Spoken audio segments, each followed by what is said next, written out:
তা আমি যে কথাটা বলছি দেখেন, লোকটা এমন কোনো পাপ নাই যে করে নাই, সব পাপ করেছে, কিন্তু সেও তো ব্যক্তি মানুষ। কথা বুঝতে পারছেন? লোকটা যখন মরার আগে বয়োবৃদ্ধ হয়ে গেছে, লোকটার ভিতরে আল্লাহর ভয় ঢুকে গেছে। সবাই বলুন কার ভয়? আল্লাহর ভয়। লোকটা চিন্তা করছে যত পাপ করেছি আল্লাহ যদি ধরতে পারে, ধরবে আর সালাম জাহান্নাম দিবে, বাঁচার পথ নাই। এটা তার ধারণা। ওই লোকটা তার ছেলেদেরকে ডেকেছে, ছেলে যারা ছিল তাদেরকে ডাকলো, ডেকে বলছে, বাবা আমি তোমাদের পিতা এমন কোনো পাপ নাই যেটা করিনি, সব পাপ করে ফেলেছি। আল্লাহ যদি ধরতে পারে বাঁচার কোনো পথ নাই। বেটারে, আমি যখন মরে যাব আমাকে তোমরা কবর দিবে না, দাফন কাফন করবে না। কি করবো আব্বা? আমার লাশটাকে তোমরা সমুদ্রের কাছে নিয়ে যাবে, নিয়ে যাওয়ার পর আমার লাশটাকে পুড়িয়ে ছারখার করে দিবে, আল্লাহ যেন আমাকে ধরতে না পারে। আসলে লোকটা বেকুব ছিল বটে। আচ্ছা, আপনারা একটু মুখ খুলে বলবেন কিনা জানি না, আচ্ছা আল্লাহর কাছ থেকে কেউ পালাতে পারবে? এতটি লোক বলে না আল্লাহর কাছ থেকে পালাতে পারবে। পৃথিবীর কে আছে যে বলবে যে আমি আল্লাহর কাছে যাব না? মত সম্পর্কে বলিনি, শোনেন। লোকটা বলছে আল্লাহ আমাকে ধরলেই জাহান্নাম দিবে, তাই যেন ধরতে না পারে আমাকে পুড়িয়ে দিবে। এবার আমার দিকে দেখেন, অ্যাটেনশন হন। অমুসলিম ভাইরা তাদের বাপ দাদা যারা মারা যায় তাদেরকে পুড়িয়ে দেয় ভাই। আচ্ছা, যেটা পুরনো হচ্ছে এটার নাম দেহ, এটার নাম কি? আচ্ছা, এই শরীরের কোনো মূল্য আছে? এতটি লোক কথা বলে না, মূল্য আছে? এটা মরে গেলে মুসলমান কবর দিবে তো কবরের মাটি চুয়ে চুয়ে খাবে, ঠিক বললাম না ভাই? কবরের যে সাপ বিচ্ছু বিভিন্ন রকম পোকা আপনার বাপের দেহটাকে টুকরিয়ে টুকরা করে করে করে করে মাটিতে খেয়ে নিয়েছে, খায় নাই? তাহলে এই দেহর কোনো মূল্য নাই, আসল মূল্য হলো আত্মার। কার? তো বলছে আল্লাহ যেন ধরতে না পারে আমাকে পুড়িয়ে দিবি। আরে মাথা মোটা, তোকে যে পুড়বে এটা তো দেহ, এর কোনো মূল্য নেই। আসলে মূল্য আছে আত্মাটার। তুই মরেছিস মানে আজরাইল তোমার আত্মাটা আগে আল্লাহর কাছে পৌঁছে দিয়েছে, তাহলে আল্লাহর কাছ থেকে বাঁচতে পারলো? এরা বলে না। লোকটা যখন মারা যায়, ছেলেরা তার বাবার লাশকে কাঁধে করে নিয়ে গেল সমুদ্রের কাছে, নদীর ধারে। বাবার লাশটাকে পুড়িয়ে জ্বালিয়ে ছারখার করে ছাই বানিয়ে দিল। এবার বাবার ছাইকে দুই ভাগ করলো, দুই দিকে। ক্বালা নিসফাহু ফিল বাররি ওয়া নিসফাহু ফিল বাহর। দুই অংশ করে দিল ওই বাপের ছাইগুলোকে। অর্ধেক ছাইকে পানিতে সমুদ্রে ভাসিয়ে দিল, আর অর্ধেক ছাইকে হাওয়াতে উড়িয়ে দিল, আল্লাহ যেন তার বাবাকে ধরতে না পারে। এবার আল্লাহ তাবারক ওয়া তাআলা আটলান্টিক মহাসাগরের জলকে বলবেন, পানিকে আল্লাহ আদেশ করবেন, পানি রে আমার অমুক বান্দার চাই তুমি যেখানে নিয়ে গেছো না কেন এক্ষুনি আমার কাছে জমা করে দাও।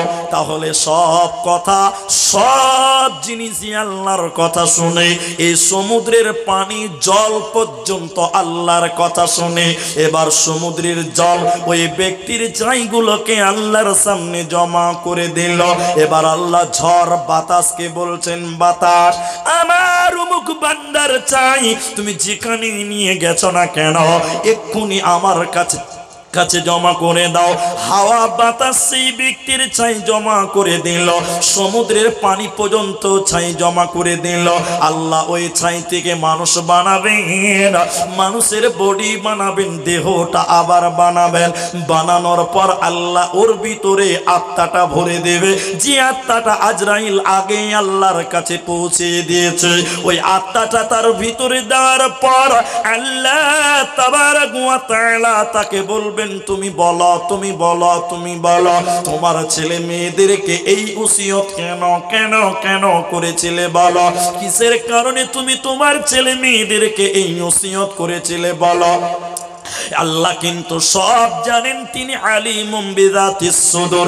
এরপরও আল্লাহ তাকে জিজ্ঞাসা করেছে জবানে, তোমার শুনতে চাই বান্দা। আল্লাহ তাবারক ব্যক্তিকে যখন জিজ্ঞাসা করছেন তুমি ছেলেদেরকে পুড়িয়ে দিতে বলেছিলে কেন, সমুদ্রে তোমার ছাইকে ছিটাতে বলেছিলে কেন কেন? এবার লোকটা কেঁদে কেঁদে কেঁদে আল্লাহকে বলছেন, আল্লাহ পৃথিবীর কারো ভয় নয়, পৃথিবীর দুনিয়ার কোনো কারণ নয়, কারণ একটাই আল্লাহ, শুধুমাত্র আপনার ভয়, শুধুমাত্র আপনার ভয়ের কারণে আল্লাহ তোমার ভয় আমার দিলে ঢুকে গেছিল, তোমার কাছ থেকে বাঁচার কারণে তোমার ভয়ে ছেলেদেরকে পুড়িয়ে ছারখার করতে বলেছিলাম। আল্লাহ বলেন বান্দা তুমি আমাকে ভয় করেছিলা, আমি আল্লাহকে তোমরা ভয় করেছিলে, তুমি ভয় করেছিলে, যাও যাও যাও ফাগাফার আল্লাহ, আমি আল্লাহ তোমাকেও ক্ষমা করে দিলাম। বান্দারে আজকে তোমাকে জাহান্নাম যেতে হবে না, হবে না, হবে না। এজন্য হুঁশিয়ার হয়ে যাও, দুনিয়াতে আল্লাহর ভয় দিলে রাখো, মরার পর কোনো চিন্তা রবে না, রবে না।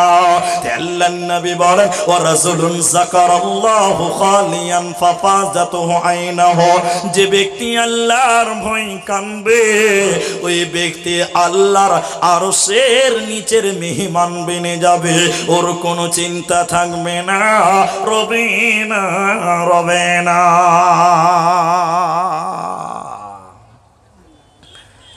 দুটি ফোঁটা ফোঁটা আর দুটি দাগ আল্লাহর কাছে এত প্রিয়, অত প্রিয় আর কোনো কিচ্ছু পৃথিবীতে নাই। দুটি ফোঁটা আর দুটি চিহ্ন বা দাগ, এদিকে খুব অ্যাটেনশন হন। দুটি ফোঁটা বলতে বুঝায় আপনাদেরকে জিহাদ, জিহাদের ময়দানে কাফেরেরা মেরেছে, তলোয়ার মেরেছে, তীর মেরেছে, ওই ক্ষত জায়গা থেকে টিস টস টস করে করে করে করে করে করে রক্ত বের হচ্ছে, রক্তর ফোঁটা। সবাই বলুন কিসের ফোঁটা বললাম? রক্তের ফোঁটা। বিশ্বনবী বলছেন আল্লাহর কাছে এত প্রিয়, আল্লাহর কাছে তত প্রিয় আর কিছু নেই, দুটির মধ্যে এটি একটা। দ্বিতীয় নম্বর, এদিকে এদিকে আল্লাহর ভয়ে কানতে কানতে কানতে কানতে চোখ দিয়ে এক ফোঁটা পানি বের হয়ে গেছে। এই পানির ফোঁটার মূল্য এত বেশি, এত বেশি, বিশ্বনবী বললেন এর চাইতে বেশি মূল্যবান ফোঁটা দ্বিতীয় নম্বর যেটা বললাম আর প্রথম নম্বর, এই দুটি ছাড়া আর কোনো কিছু ফোঁটা এত মূল্য আল্লাহর কাছে নেই যতটা মূল্য আছে এক ফোঁটা চোখের পানির ফোঁটা। আল্লাহর ভয়ে কান্দার জন্য যে ফোঁটাটা বের হয় সেটার মূল্য যত। দাগ দুটাও বলে দিই মাঝখানে যখন বললাম, কাফেরেরা মেরেছে, দাগ হয়েছে, এটা একটা চিহ্ন। দ্বিতীয় নম্বর, যে কোনো ফরজ ইবাদত করতে গিয়ে যে ফোঁটাটা হয়, এদিকে দেখেন, এদিকে আমার দিকে দেখলে বুঝতে পারবেন অনেক মুসল্লির কপালে দাগ পড়ে গেছে। কি ভাই পড়ে না? এতটি লোক কথা বলে না, পড়ে না? জি ভাই, আপনারা দুজন দাঁড়িয়ে আছেন কেন ভাই? ও কাউকে ডাকছেন আপনারা? বসেন বসেন, একবারই বুঝে নিয়েছে বসতে হবে, বসেন। আহারে ভাই, আপনারা যারা ভলেন্টিয়ার পেছনে আছেন লোকগুলোকে একটু বসার ব্যবস্থা করে দেন। এমন করে দাঁড়িয়ে আছে যে তুই টাকা দিলেই পালাবো। যে কারো কাছে টাকা যখন পাই তখন এরকম দাঁড়িয়ে থাকে না, যে তুই দে, দিলেই তো পালাবো, তো ওই রকম করে দাঁড়িয়েছে ভাই। আল্লাহ আল্লাহ বুঝদান করুক, সকলে বলুন আল্লাহ আমিন। আচ্ছা, আমাদের একবার বসার তৌফিক দিয়েছে এই জন্য বলুন আলহামদুলিল্লাহ, আর ওদেরকে বসার তৌফিক দেয়নি এই জন্য বলুন ইন্নানিল্লাহ। এরা ইন্নানিল্লাহ বলেন আরে ভাই, খালি পঞ্চায়েতের ভোট আসতে দেন করে জিন্দাবাদ জিন্দাবাদ জিন্দাবাদ, হ্যাঁ, আর আলহামদুলিল্লাহ সুবহানাল্লাহ নেই। যে কথা বলছে শুনেলেন, আল্লাহর ভয় কোরআনে আল্লাহ বারবার করে বলছেন। আমি একটা শুধু আয়াত আপনাদের নিয়ে এতক্ষণ আলোচনা করলাম, এরপরে শুধু মানুষদেরকে নয়, এখানে বলেছেন নাস মানে মানুষের পরে আল্লাহ মুমিনদেরকে স্পেশাল করে বললেন, ইমানদারদেরকে স্পেশাল করে বললেন, আল্লাহর প্রিয় বান্দা যারা তাদেরকে বললেন ইয়া আইয়ুহাল্লাযীনা আমানুত্তাকুল্লাহ, হে ইমানদারেরা তোমরাও আল্লাহকে ভয় করো, তোমরাও তোমাদের রব আল্লাহকে ভয় করো। যতটা ভয় করা দরকার অতটা ভয় ভীতি নিয়ে দুনিয়াতে তোমরা আল্লাহর ভয়ে দুনিয়া গড়ো, তাহলে দুনিয়াতে তোমাদের দ্বারা গুনাহ হবে না, পাপ হবে না, অপরাধ হবে না। এজন্য আল্লাহ কখনো ঈমানদারদের, কখনো মুমিনদের, কখনো মানুষদেরকে ইশারা করলেন। বলে কেমন কেমন ভয় আপনার ভিতরে থাকবে? হযরতে আবু বকর সিদ্দিক রাদিয়াল্লাহু তাআলা আনহু যখন তিনি নামাজ পড়তেন এতটা কাঁদতেন, এতটা কাঁদতেন, এতটা কাঁদতেন, পাড়ার প্রতিবেশীর ছেলে মেয়েরা মনে করত নিশ্চয়ই আবু বকর পাগল হয়ে গেছে, পাগল হলো, এর কারণে তিনি নামাজের ভিতরে কাঁদছে। নবীজি বলছেন না, আবু বকর পাগল নয়। আবু বকর কাঁদছে কেন? আল্লাহর স্মরণে, আল্লাহর ভয়ে কাঁদছে। এজন্য রাতের বেলায় 2 রাকাত নামাজ পড়বেন, মাঝে মধ্যে উঠবেন এবং 2 রাকাত নামাজ পড়বেন, হাত তুলে একা একা দোয়া করবেন আর বলবেন আল্লাহুম্মা হাসিবনি হিসাবান ইয়াসিরা। রব্বুল আলামিন তুমি আমার হিসাবকে সহজ করে দিও, আসান করে দিও। আল্লাহ তাবারাক ওয়া তাআলা তুমি আমার হিসাবকে সহজ করে দিও, আসান করে দিও। এই দোয়া করবেন আর আল্লাহর ভয়ে কাঁদবেন। আল্লাহর ভয়ে যদি কাঁদতে পারেন আল্লাহ আপনাকে জাহান্নাম দেবে না, আপনার কোনো চিন্তাও থাকবে না। এজন্য আল্লাহ সাধারণ যারা, মুমিন যারা, ঈমানদার যারা, তাদেরকেও বললেন ইয়া আইয়ুহাল্লাযীনা আমানুত্তাকুল্লাহ, হে ঈমানদারেরা তোমরা আমি আল্লাহকে ভয় করো। যতটুকু ভয় করা দরকার অতটুকু ভীতি সন্ত্রস্ত হয়ে দুনিয়াতে তোমরা আল্লাহর ইবাদত করো। আসবে গহীন রাতি, থেকো আল্লাহ এ জীবনে, হয়ে চিরসাথী। আসবে গহীন রাতি, আমার যখন ফুরাবে দিন, আসবে গহীন রাতি। জীবন নদীর দোকল জোরে আসলে অমানিসা, থাকবে না আর এ জীবনে একটু আলো দিশা। জীবন নদীর দোকল জোরে আসলে অমানিসা, থাকবে না আর এ জীবনে একটু আলো দিশা। সেদিন আমার, সেদিন আমার, সেদিন আমার আধার গড়ে তুমি আলোর বাতি। আসবে গহীন রাতি, আমার যখন ফুরাবে দিন, আসবে গহীন রাতি। উপস্থিত চলমান সভার যোগ্যতম সভাপতি, স্টেজে ওলামায়ে কেরাম, অতিথিবৃন্দ। আচ্ছা, আপনারা এত কথা বলছেন কেন গো? আরে চ্যানেলওয়ালা এই কয়টা চ্যানেল এখানে আছে, এরা বসে যাবে, জালসা তো দুনিয়াতে আরও হচ্ছে। এত গুজুর গুজুর গুজুর গুজুর গুজুর আপনারা বলবেন, আপনাদের দিকে দেখবেন, আমার দিকে দেখবেন। আপনারা বসে নাই, তোমরা চালু করে বসে যাও, ও দাঁড়িয়ে থাকতে হবে না। তারপরে যেটা দরকার আছে ওটা নিবা, যেটা দরকার না ওইটা কেটে ফেলে দিতে হবে, এডিট করতে পারবে। বসে যাও, এরকম গুজুর গুজুর গুজুর গুজুর গুজুর করে এগুলো ভালো না। বসেন, সব বসেন ভাই। এই তোমরা কি ইউটিউবার না ভলেন্টিয়ার? ভলেন্টিয়ার তোমরা তো ওদিকে চলে এসো, চলো।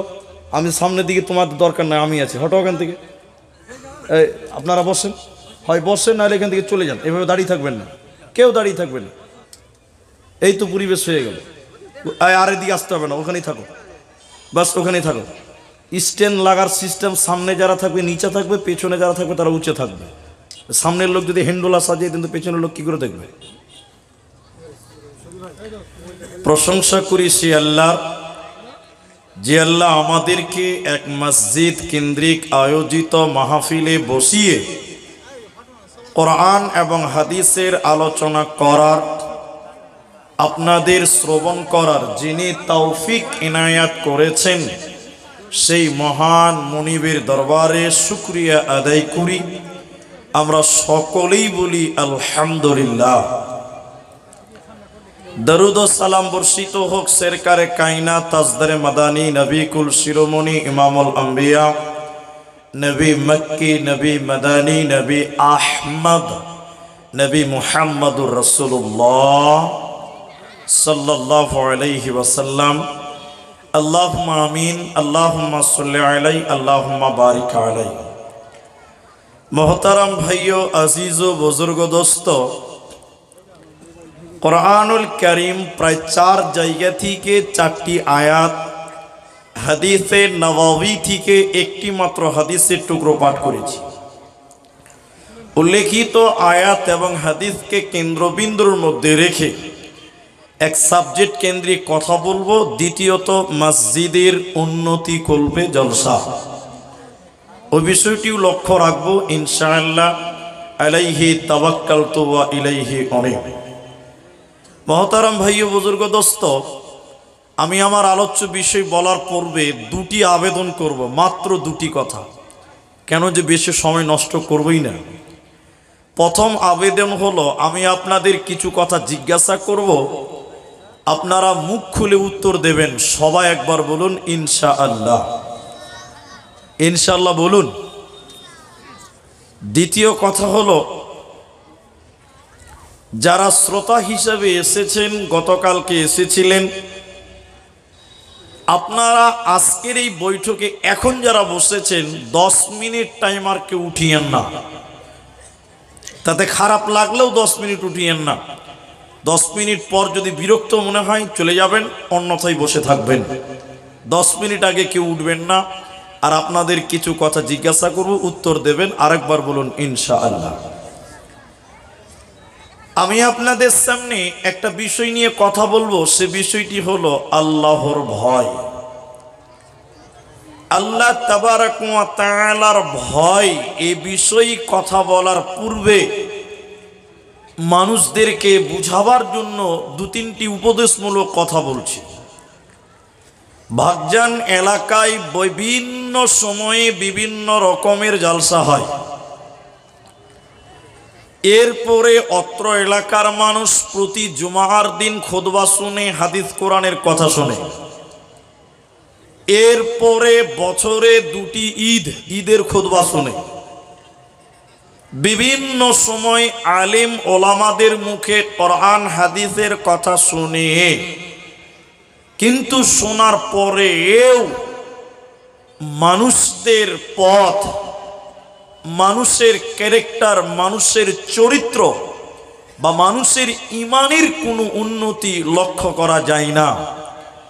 খুবই কম মানুষ যে সঠিক পথের পথিক হচ্ছে। একটা লোক বারবার কোরআন হাদিসের কথা শুনছে, জলসা শুনছে, দিনের আলোচনা শুনে, এরপরেও লোকটা আল্লাহর পথের পথিক হয় না, রবের জান্নাতের পথিক হতে পারছে না। কেন? তার অনেকটি কারণ। তার মধ্যে একটা উল্লেখযোগ্য কারণ হলো মানুষের ভিতরে আল্লাহর ভয় নাই। মানুষের ভিতরে আল্লাহর ভয় নাই, যার কারণে মানুষেরা ইবাদত করে না। মানুষের ইবাদত করে মনোযোগও আসে না। সর্বোপরি মানুষের ভিতরে যেটা প্রয়োজন সেটা হলো আল্লাহর ভয়। আল্লাহর ভয়, আল্লাহর ভয়। কোরআনে আল্লাহ বারংবার একটা শব্দ বলেছেন, ইত্তাকুল্লাহ। ইত্তাকুল্লাহ, তোমরা আল্লাহকে ভয় করো, তোমরা আল্লাহকে ডরো, আল্লাহকে ভয় করো। কেন?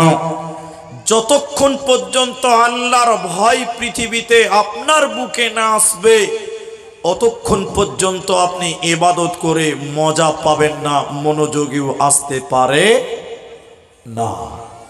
এজন্য সর্বপ্রথম তুমি তোমার আল্লাহকে চেনো, আল্লাহর ভয় তোমার দিলে রাখো। আল্লাহ তাবারক ওয়া তাআলা এ মর্মে কোরআনুল কারীমে বলেন, বিসমিল্লাহির রহমানির রহিম, ইয়া আইয়ুহান নাস, হে মানব সম্প্রদায়, মানুষের দল, হে মানব জাতি।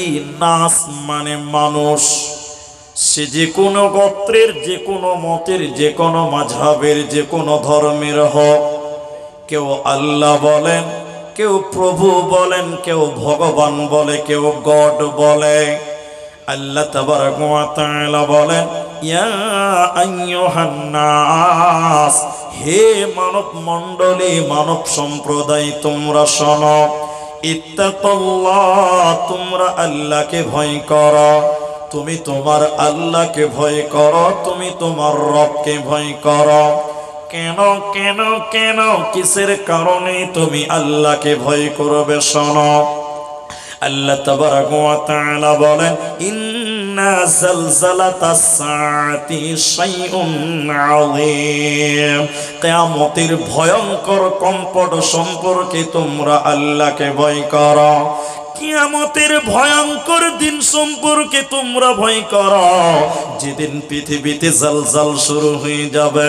আল্লাহ তাবারক ওয়া তাআলা বলেন, ইদা জুলজিলাতিল আরদু জিলজালাহা, যখন প্রচন্ড ভূমিকম্প শুরু হবে, যখন প্রচন্ড ভূমিকম্প পৃথিবীতে শুরু হবে। ওয়া আখরাজাতিল আরদু আতকালাহা, মাটির ভিতরে যা কিছু আছে রে, মাটি সব কিছু বের করে দেবে। মাটির ভিতরে পানি আছে, ওই পানিটা উপর দিকে ভুজভুজ করে উঠে যাবে। মাটির নিচে কয়লা আছে, তামা আছে, পাথর আছে, আপনার তেল আছে, যা কিছু মাটির ভিতরে আছে। আল্লাহ তাবারক ওয়া তাআলা বলেন, ওই জিলজাল শুরু হওয়ার কারণে, ভূমিকম্প হওয়ার কারণে মাটির ভিতর থেকে সব কিছু মাটি বের করে দেবে। তো আল্লাহ তাবারক ওয়া তাআলা বলে, মানব সম্প্রদায়, তোমরা আমি আল্লাহকে ভয় করবে কেন কেন কেন? তার একটাই কারণ হলো, কিয়ামতের ভয়ঙ্কর কম্পন সম্পর্কে তোমরা আল্লাহকে ভয় করো। সেদিন কেউ তোমাদের বাঁচাবে না, সেদিন পালাবার উপায় রবে না।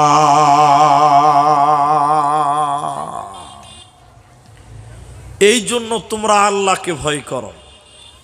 সেই কিয়ামতের দিনটা সম্পর্কে তোমরা আল্লাহকে ভয় করো, তোমাদের ভিতরে আল্লাহর ভয় তোমরা রাখো। এজন্য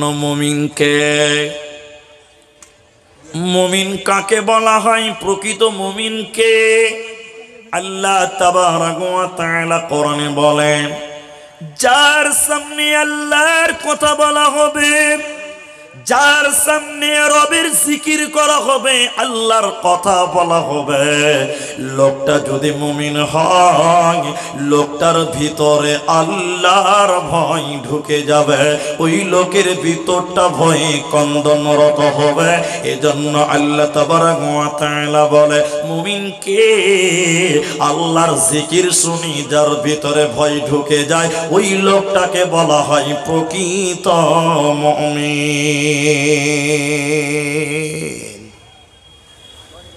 হযরতে উমর রাদিয়াল্লাহু তাআলা আনহু, আমিরুল মুমিনিন, গভর্নর, আপনি ভাগজান এলাকার নেতাদের সঙ্গে খালি একটু কম্প্রোমাইজ করে দেখেন, একটু খালি মিলিয়ে দেখে নেবেন।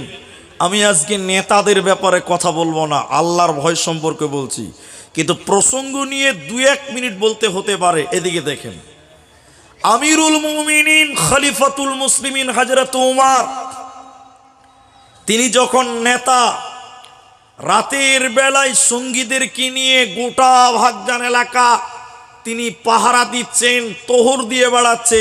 কেন? দেখতে চাইছে যে আমার এলাকার কোন লোক গরিব খেতে পেল না, কোন লোকের বাড়িতে বিপদ, কে অভাবগ্রস্ত, কে ক্ষুধার্ত, এই দেখাশোনা করার জন্য, খোঁজ খবর নেওয়ার জন্য আমিরুল মুমিনিন হযরত ওমর রাতের বেলায় তার এলাকাতে তোড় দিয়ে বেড়াতো, খোঁজ খবর নিয়ে বেড়াতো। একটু মুখ খুলে আপনারা বলেন, আমার দিকে দেখেন, এদিকে এদিকে। এখন আপনাদের দিকে নেতারা গরিবের খবর রাখে? একটু জোরে বলেন, রাখে? গ্রামে আগুন ধরে গেছে, নেতাকে ফোন করছেন, নেতা বলছে দেখছি। 1 ঘন্টা হয়ে গেছে, এখনো কোনো খবর হলো না, পুলিশ এলো না, ফায়ার সার্ভিস এলো না। আবার কেউ নেতাকে ফোন করছে, বলছে দেখছি। আবার ফোন করছে, নেতা বিরক্ত হয়ে মোবাইল সুইচ অফ করে দিচ্ছে। দিচ্ছে কি দিচ্ছে না বলেন? এরা কথা বলাটা দিচ্ছে না ভাই? তাহলে এই নেতাকে খোঁজ করেও পাওয়া যায় না। আর আমিরুল মুমিনিন ওমর ইনি এমন চরিত্রবান নেতা ছিলেন, তিনি রাতের বেলায় ঘুমকে ত্যাগ করে এলাকাতে তোড় দিয়ে বেড়াতো। দেখি আমার এলাকার কে অভাবী, কার বাড়িতে খাবার নেই, কে ক্ষুধার্ত, কে বিপদগ্রস্ত, এই খোঁজ খবর নিতেন হযরতে ওমর রাদিয়াল্লাহু তাআলা আনহু। আমার বক্তব্য আল্লাহর ভয়, ওটা খেল হারাবেন না।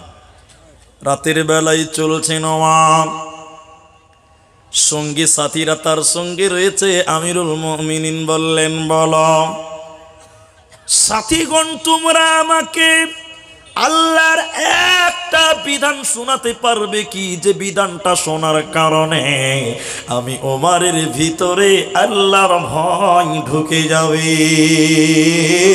এমন একটা কথা তোমরা বলবে যে কথাটা শোনার কারণে আমি ওমরের ভিতরে আল্লাহর ভয় ঢুকে যাবে। পেছন থেকে একজন সঙ্গী বললেন, ওমর আমি বলতে পারবো। শুনলেন সেটা কি? ফামাইয়ামাল مثقال ذرة خيرا يرى ومن يعمل مثقال ذرة شرا يرى। ওমর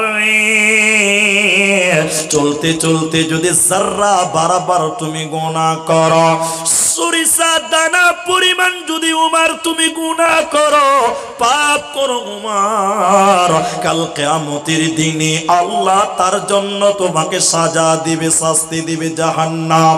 ওমর ক্ষুদ্র ছোট যদি তুমি গুনাহ করো, এর জন্য তোমাকে জাহান্নাম যেতে হবে, এর জন্য আল্লাহ তোমাকে শাস্তি দেবে।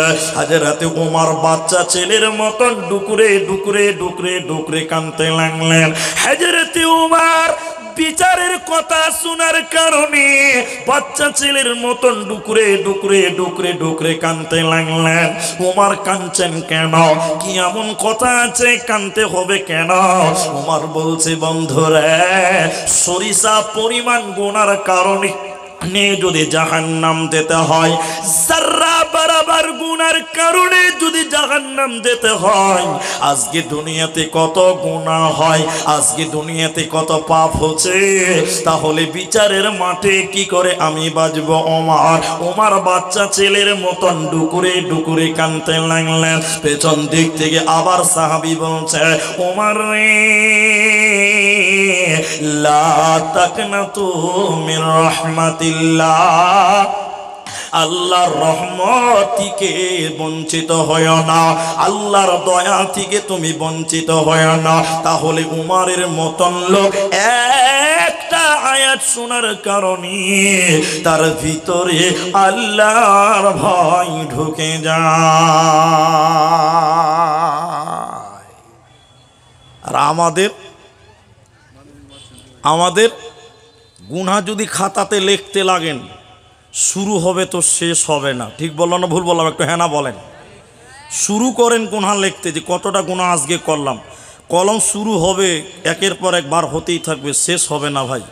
এরপরও আমাদের ভিতরে আল্লাহ বলে কোনো ভয় লাগে না, কোনো ভয় নেই। যদি দুনিয়াতে আল্লাহকে ভয় করেন কি লাভ হবে? ভাগজান এলাকার মানুষের শুনিলেন, ভাইয়েরা বন্ধুরা, বিশ্বনবী বলেন কিয়ামতের দিনে আল্লাহ সাত প্রকার মানুষকে আল্লাহ তারা মেহমান বলে কবুল করবেন। সাত শ্রেণী মানুষকে আল্লাহ তার আরশের নিচে স্থান দেবেন। ওইটা হলো রহমতের ছায়া, বরকতের ছায়া। নবী বলেন সাতজন ব্যক্তিকে, সাত শ্রেণী মানুষকে আল্লাহ তার আরশের নিচে স্থান দেবে, যেদিন ওই ছায়া ব্যতীত আর কোন ছায়া থাকবে না। ওই সাতজনের ভিতরে একজন ওই বান্দা ও রাজুলুন যাকারাল্লাহু খালিয়ান ফাফাজাতুহু আইনাহু, নির্জনে একাকিত্বে যে আল্লাহর ভয়ে কাঁদবে, একা একা যে আল্লাহর ভয়ে কাঁদে, দুরিকাত নামাজ পড়ে গভীর রাত্রিতে আল্লাহর ভয়ে যে ব্যক্তিটা কান্নাকাটি করে, আল্লাহর ভয়ে যে কেঁদে কেঁদে রাত্রি যাপন করে, বিশ্ব নবী বললেন আল্লাহর ভয়ে কাঁদবে যেই বান্দা, ওই ব্যক্তিকে আমার আল্লাহ কিয়ামতের দিন তার আরশের নিচে স্থান দেবে। কিয়ামতের দিন তার কোনো চিন্তা রবে না, রবে না, রবে না। এই জন্য আল্লাহর নবী বলে কিয়ামতের দিন যদি তোমরা বাঁচতে চাও, তাহলে দুনিয়াতে তোমরা আল্লাহর ভয় দিলে নিয়ে না। কয়েকটা কথা বলবো, এদিকে দেখেন, আমার দিকে তাকান। এক, সৌভাগ্যবান কে? টোটাল বক্তব্যটা আল্লাহর ভয় সম্পর্কে নিয়ে যেতে চেষ্টা করছে। এদিকে দেখেন, আল্লাহর নবী বলছেন তিন শ্রেণী মানুষ আছে যাদের চোখ আল্লাহর জাহান্নামের আগুনে পুড়বে না। বলুন একবার সুবহানাল্লাহ। আরে জাহান্নাম, এরপর রাসূল বললেন দুই শ্রেণী মানুষ যাদের চক্ষু জাহান্নাম দেখবেও না। আরেকবার বলুন সুবহানাল্লাহ। জাহান্নামে পুড়বে না, জাহান্নাম দেখবে না, দুই শ্রেণী অথবা তিন শ্রেণী মানুষের চক্ষু। দেখেন তো আপনি তার মধ্যে আছেন কি নাই? আল্লাহ নবী দেখছেন, এদিকে আমার দিকে দেখেন। আল্লাহ নবী বলছেন যার চোখ বেগানা নারী দেখলে নিচু হয়, এই যার চোখ বেগানা নারী দেখলে নত হয়, নিচু হয়, ওই চোখ আল্লাহর জাহান্নামের আগুনে পুড়বে না। বলুন সুবহানাল্লাহ। এতগুলো লোক একবার মুখ খুলে বলুন তো, সত্য করে বলবেন, মিথ্যা বলবেন না। এখনকার সময় মেয়ে মানুষ দেখলে চোখ নিচু হয় না, চোখের পাওয়ার বেড়ে যায়। জি ভাই, ভোল্টেজ আরো বাড়ছে। আবার কিছু কিছু বয়স্ক মানুষ আছে চরিত্র ভালো লয়, কিছু বুড়া মানুষ দুশ্চরিত্র আছে না নাই? এরা কথা বলে না নাই? কিছু কিছু বুড়া চাচা আছে, চাচা সুন্দরী মেয়ে মানুষ দেখবে চশমার ফাঁকে টেড়া করে দেখেন, কত চরিত্র খারাপ। হাদিস বলবো, আল্লাহ রসুল বলছেন তিন শ্রেণী মানুষ জাহান্নাম যাবে, আল্লাহ জান্নাত দিবেই না। তার মধ্যে একজন হলো শাইখুন জানিব, বৃদ্ধ ব্যভিচারকারী, যার বয়স হয়েছে, চরিত্র ভালো হয়নি, ক্যারেক্টার খারাপ, বদ চরিত্র, ওই লোককে আল্লাহ জান্নাত দিবে না। যে লোক মেয়ে মানুষ দেখলে ভ্যাল ভ্যাল করে তাকিয়ে থাকে, রসুল বলছেন এই চোখ জাহান্নামে, এবং এই চোখে গরম সীসা, গরম তামা গলিয়ে গলিয়ে তার চোখে ঢালা হবে, তার চক্ষুতে ঢালা হবে। যে চোখ দিয়ে বেগানা নারী দেখে কলিজা ঠান্ডা করেছিল, তার চোখে গরম তামা ঢালা হবে। আলী বললেন, এদিকে দেখেন, আল্লাহ নবী রাস্তায় চলতে মেয়ে মানুষ দেখতে পাওয়া যাবে, এটা স্বাভাবিক। বলুন আপনারা, স্বাভাবিক না? আরে আজকে জালসে এসেছেন, মেয়ে মানুষ দেখেননি আপনারা? হ্যাঁ, ছোট ছেলে বলছে দেখিনি। চোখ কি বাসার আলমারিতে ছিল? হ্যাঁ, বলছে দেখিনি। তা রাস্তায় চললে মেয়ে মানুষ দেখতে পাওয়া যাবে কি যাবে না? একটু হ্যাঁ না বলেন। আল্লাহ নবী বলছেন আলী, একবার নজর পড়ে গেছে, জায়েজ, হারাম না। সতে সতে চোখ নিচু করো। দ্বিতীয়বার মেয়েটার দিকে মুখ তুলে চোখ তুলে তাকানো যাবে না। আমি তো জালসা করি প্রতিদিন, যারা আমাকে চেনেন জানেন। জালসাতে দিনাজপুরের লোককে, আমি গ্রামের নামটা বলছি না, বলছি যে একবার দেখলে গুনাহ হবে না, নামিয়ে নিতে হবে চোখ। একবার দেখেন কোনো গুনাহ হবে না। তখন কয়েকটা জিন্সের প্যান্ট পরে ছেলে মানুষ দাঁড়িয়ে বলছে, মুলি সাহেব একবার দেখলে যখন গুনাহ হবে না, তো দেখবো তো একবারই দেখবো, কিন্তু 10 মিনিট ভৈরা দেখবো। জি ভাই, বলছে একবার যখন জায়েজ আছে তো একবারই দেখবো, কিন্তু 10 মিনিট ভৈরা একদম কলজাখানা ঠান্ডা করে তা। হ্যাঁ, চলেন হাদিসের ভাষায় চলেন, আবার হাদিসের ভাষায় চলেন। তিন শ্রেণী মানুষের চক্ষু জাহান্নাম দেখবে না, জাহান্নামের আগুনে পুড়বে না। তার একজন হলো নারী দেখলে যার চক্ষু নত হয়, নিচু হয়, ওই লোক, ওই তার চোখ জাহান্নামে পুড়বে না। দ্বিতীয় নম্বর শুনেন যেটা বক্তব্য, যার চক্ষু আল্লাহর ভয়ে কাঁদে, যার চক্ষু দিয়ে আল্লাহর ভয়ে কাঁদার কারণে পানি বের হয়। তনহাই মে খোদা কো ডরনে কা নাম তাকওয়া, নির্জনে একাকিত্বে যে আল্লাহর ভয়ে কাঁদে, আর কাঁদতে কাঁদতে যার চোখ দিয়ে পানি পড়ে। বিশ্বনবী বলেন, উম্মত কিয়ামতের দিন তোমার চক্ষু আল্লাহ জাহান্নাম দেবে না, জাহান্নাম যেতে হবে না, হবে না।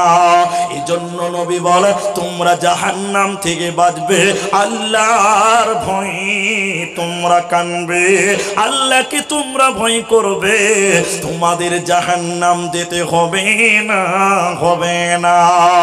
হযরতে আবু হুরায়রা রাদিয়াল্লাহু তাআলা আনহু তিনি বর্ণনা করেন, বিশ্বনবী বললেন, শুনে নাও, গাভীর বাট থেকে দুধ দুয়ার পরে ওই বাটের ভিতরে যেমন দুধ ভরা যায় না, গরুর গাভীর বাট থেকে দুধ দুয়ার পরে ওই দুধ আর বাটের ভিতরে ভরা যেমন অসম্ভব, অসম্ভব, অসম্ভব।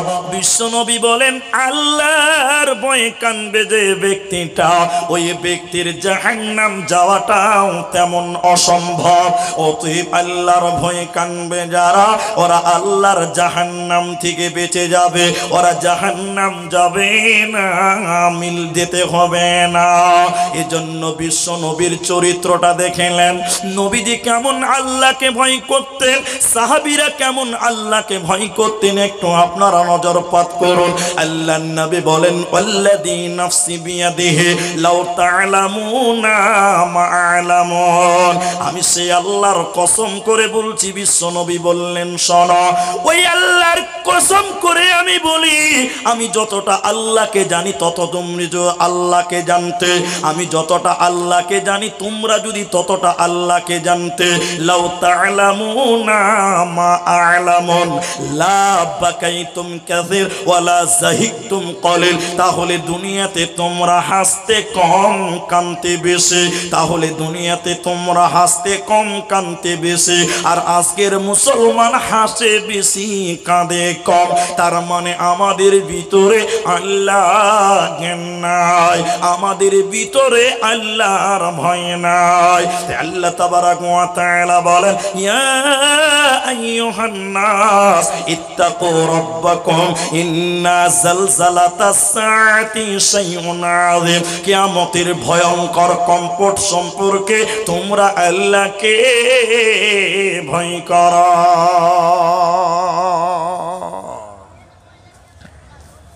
বানি ইসরাইলের জামানা একটা লোক, বুখারী শরীফে দুইবার হাদিসটি আমি বর্ণনা পেয়েছি।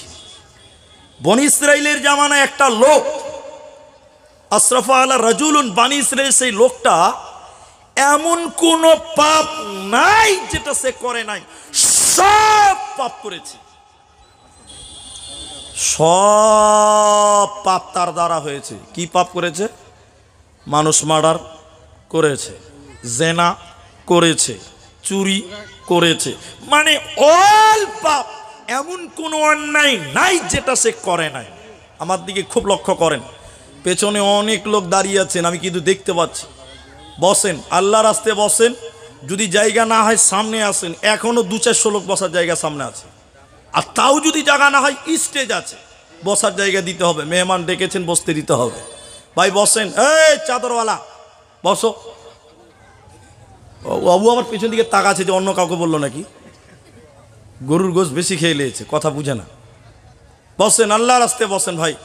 আর আপনাদেরকে যারা বসে আছেন এতটি লোককে ডিস্টার্ব করবো না। এই যে সাইডে দেখেন সুন্দর রাস্তা করেছে, মনে হচ্ছে পঞ্চায়েতের লোক রাস্তা করে দিয়েছে ভাই। এদিক দিয়ে এসে সামনে বসতে পারবেন, জায়গা যথেষ্ট আছে। তা আমি যে কথাটা বলছি দেখেন, লোকটা এমন কোনো পাপ নাই যে করে নাই, সব পাপ করেছে, কিন্তু সেও তো ব্যক্তি মানুষ, কথা বুঝতে পারছেন।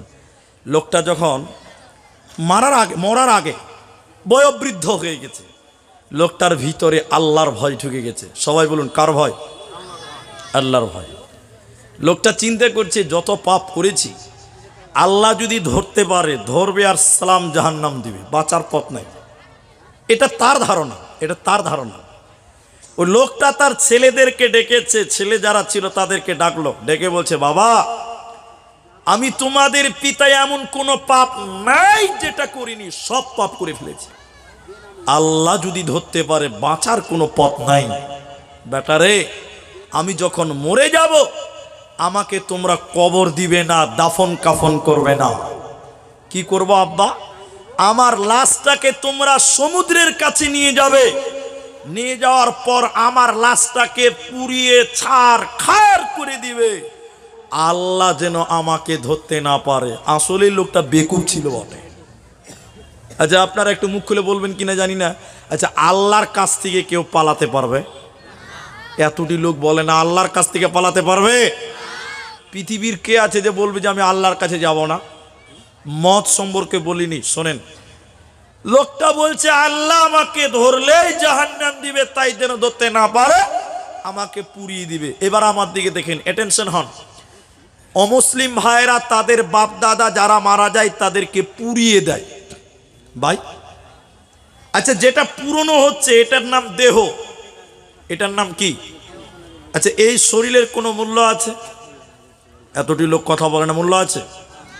এটা মরে গেলে মুসলমান কবর দিবে তো কবরের মাটি চুয়ে চুয়ে খাবে, ঠিক বললাম না ভাই?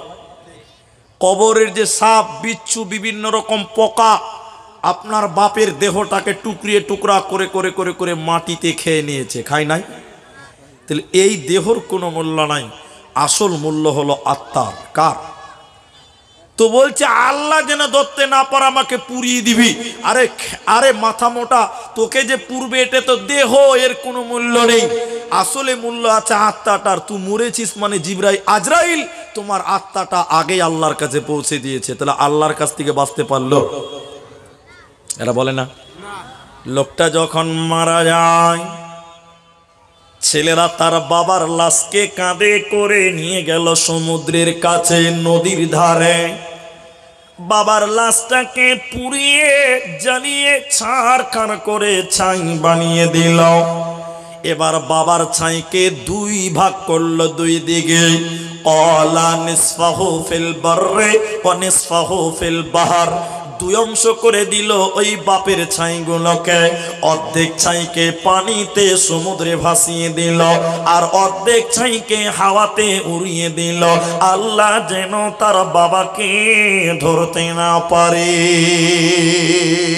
এবার আল্লাহ তাবারাক ওয়া তাআলা আটলান্টিক মহাসাগরের জলকে বলবেন, পানিকে আল্লাহ আদেশ করবেন, পানি রে আমার অমুক বান্দার চাই তুমি যেখানে নিয়ে গেছো না কেন এক্ষুনি আমার কাছে জমা করে দাও।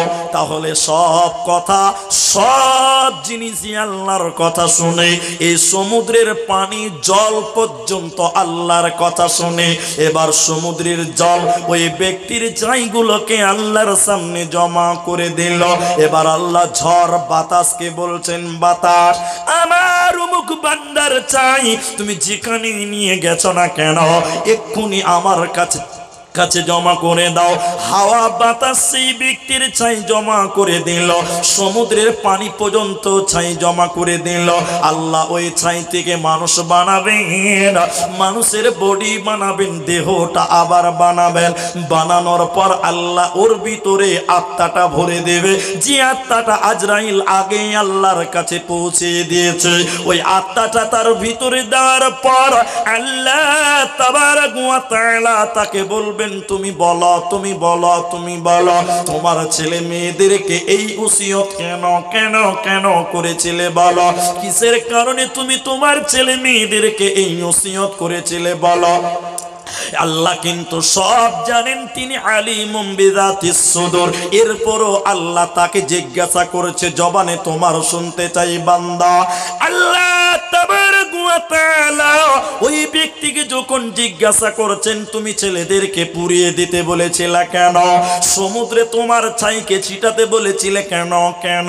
এবার লোকটা কেঁদে কেঁদে কেঁদে আল্লাহকে বলছেন, আল্লাহ পৃথিবীর কারো ভয় নয়, পৃথিবীর দুনিয়ার কোনো কারণ নয়, কারণ একটাই আল্লাহ, শুধুমাত্র আপনার ভয়। শুধুমাত্র আপনার ভয়ের কারণে আল্লাহ তোমার ভয় আমার দিলে ঢুকে গেছিল। তোমার কাছ থেকে বাঁচার কারণে তোমার ভয়ে ছেলেদেরকে পুড়িয়ে ছারখার করতে বলেছিলাম।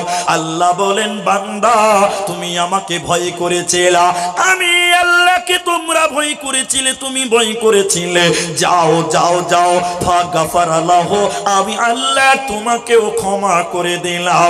বান্দারে আজকে তোমাকে জাহান্নাম যেতে হবে না, হবে না, হবে না।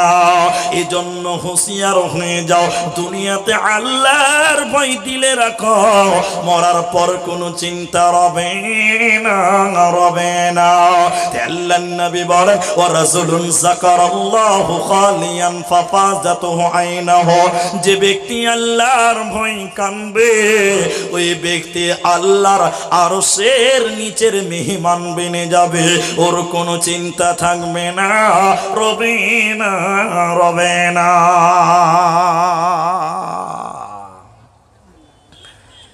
দুটি ফোঁটা ফোঁটা আর দুটি দাগ আল্লাহর কাছে এত প্রিয়, অত প্রিয় আর কোনো কিচ্ছু পৃথিবীতে নাই।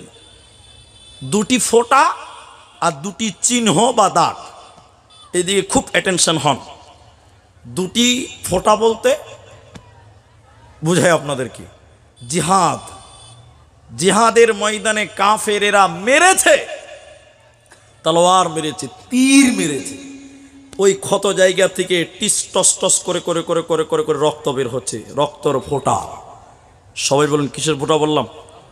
রক্তের ফোঁটা। বিশ্বনবী বলছেন আল্লাহর কাছে এত প্রিয়, আল্লাহর কাছে তত প্রিয় আর কিছু নেই, দুটির মধ্যে এটি একটা। দ্বিতীয় নম্বর, এদিকে এদিকে আল্লাহর ভয়ে কাঁদতে কাঁদতে কাঁদতে কাঁদতে চোখ দিয়ে এক ফোঁটা পানি বের হয়ে গেছে। এই পানির ফোঁটার মূল্য এত বেশি, এত বেশি, বিশ্বনবী বললেন এর চাইতে বেশি মূল্যবান ফোঁটা দ্বিতীয় নম্বর যেটা বললাম আর প্রথম নম্বর, এই দুটি ছাড়া আর কোনো কিছু ফোঁটা এত মূল্য আল্লাহর কাছে নেই যতটা মূল্য আছে এক ফোঁটা চোখের পানির ফোঁটা। আল্লাহর ভয়ে কান্দার জন্য যে ফোঁটাটা বের হয় সেটার মূল্য যত। দাগ দুটাও বলে দিই মাঝখানে যখন বললাম, কাফেরেরা মেরেছে, দাগ হয়েছে, এটা একটা চিহ্ন। দ্বিতীয় নম্বর, যে কোনো ফরজ ইবাদত করতে গিয়ে যে ফোঁটাটা হয়, এদিকে দেখেন, এদিকে আমার দিকে দেখলে বুঝতে পারবেন অনেক মুসল্লির কপালে দাগ পড়ে গেছে। কি ভাই পড়ে না? এতটি লোক কথা বলে না, পড়ে না? জি ভাই, আপনারা দুজন দাঁড়িয়ে আছেন কেন ভাই? ও কাউকে ডাকছেন আপনারা? বসেন বসেন, একবারই বুঝে নিয়েছে বসতে হবে, বসেন। আহারে ভাই, আপনারা যারা ভলেন্টিয়ার পেছনে আছেন লোকগুলোকে একটু বসার ব্যবস্থা করে দেন। এমন করে দাঁড়িয়ে আছে যে তুই টাকা দিলেই পালাবো। যে কারো কাছে টাকা যখন পাই তখন এরকম দাঁড়িয়ে থাকে না, যে তুই দে, দিলেই তো পালাবো, তো ওই রকম করে দাঁড়িয়েছে ভাই। আল্লাহ আল্লাহ বুঝদান করুক, সকলে বলুন আল্লাহ আমিন। আচ্ছা, আমাদের একবার বসার তৌফিক দিয়েছে এই জন্য বলুন আলহামদুলিল্লাহ, আর ওদেরকে বসার তৌফিক দেয়নি এই জন্য বলুন ইন্নানিল্লাহ। এরা ইন্নানিল্লাহ বলে না রে ভাই, খালি পঞ্চায়েতের ভোট আসতে দেন করে জিন্দাবাদ জিন্দাবাদ জিন্দাবাদ, হ্যাঁ, আর আলহামদুলিল্লাহ সুবহানাল্লাহ নেই। যে কথা বলছে শুনেলেন, আল্লাহর ভয় কোরআনে আল্লাহ বারবার করে বলছেন। আমি একটা শুধু আয়াত আপনাদের নিয়ে এতক্ষণ আলোচনা করলাম, এরপরে শুধু মানুষদেরকে নয়, এখানে বলেছেন নাস মানে মানুষের পরে আল্লাহ মুমিনদেরকে স্পেশাল করে বললেন, ইমানদারদেরকে স্পেশাল করে বললেন, আল্লাহর প্রিয় বান্দা যারা তাদেরকে বললেন ইয়া আইয়ুহাল্লাযীনা আমানুত্তাকুল্লাহ, হে ইমানদারেরা তোমরাও আল্লাহকে ভয় করো, তোমরাও তোমাদের রব আল্লাহকে ভয় করো। যতটা ভয় করা দরকার অতটা ভয় ভীতি নিয়ে দুনিয়াতে তোমরা আল্লাহর ভয়ে দুনিয়া গড়ো, তাহলে দুনিয়াতে তোমাদের দ্বারা গুনাহ হবে না, পাপ হবে না, অপরাধ হবে না। এজন্য আল্লাহ কখনো ইমানদারদের, কখনো মুমিনদের, কখনো মানুষদেরকে ইশারা করলেন। বলে কেমন কেমন ভয় আপনার ভিতরে থাকবে? হযরতে আবু বকর সিদ্দিক রাদিয়াল্লাহু তাআলা আনহু যখন তিনি নামাজ পড়তেন এতটা কাঁদতেন, এতটা কাঁদতেন, এতটা কাঁদতেন, পাড়ার প্রতিবেশীর ছেলে মেয়েরা মনে করত নিশ্চয়ই আবু বকর পাগল হয়ে গেছে, পাগল হলো, এর কারণে তিনি নামাজের ভিতরে কাঁদছে। নবীজি বলছেন না, আবু বকর পাগল নয়। আবু বকর কাঁদছে কেন? আল্লাহর স্মরণে, আল্লাহর ভয়ে কাঁদছে। এজন্য রাতের বেলায় 2 রাকাত নামাজ পড়বেন, মাঝে মধ্যে উঠবেন এবং 2 রাকাত নামাজ পড়বেন, হাত তুলে একা একা দোয়া করবেন আর বলবেন আল্লাহুম্মা হাসিবনি হিসাবান ইয়াসীরা। রব্বুল আলামিন তুমি আমার হিসাবকে সহজ করে দিও, আসান করে দিও। আল্লাহ তাবারাক ওয়া তাআলা তুমি আমার হিসাবকে সহজ করে দিও, আসান করে দিও। এই দোয়া করবেন আর আল্লাহর ভয়ে কাঁদবেন। আল্লাহর ভয়ে যদি কাঁদতে পারেন আল্লাহ আপনাকে জাহান্নাম দেবে না, আপনার কোনো চিন্তাও থাকবে না। এজন্য আল্লাহ সাধারণ যারা, মুমিন যারা, ইমানদার যারা, তাদেরকেও বললেন ইয়া আইয়ুহাল্লাযীনা আমানুত্তাকুল্লাহ, হে ঈমানদারেরা তোমরা আমি আল্লাহকে ভয় করো।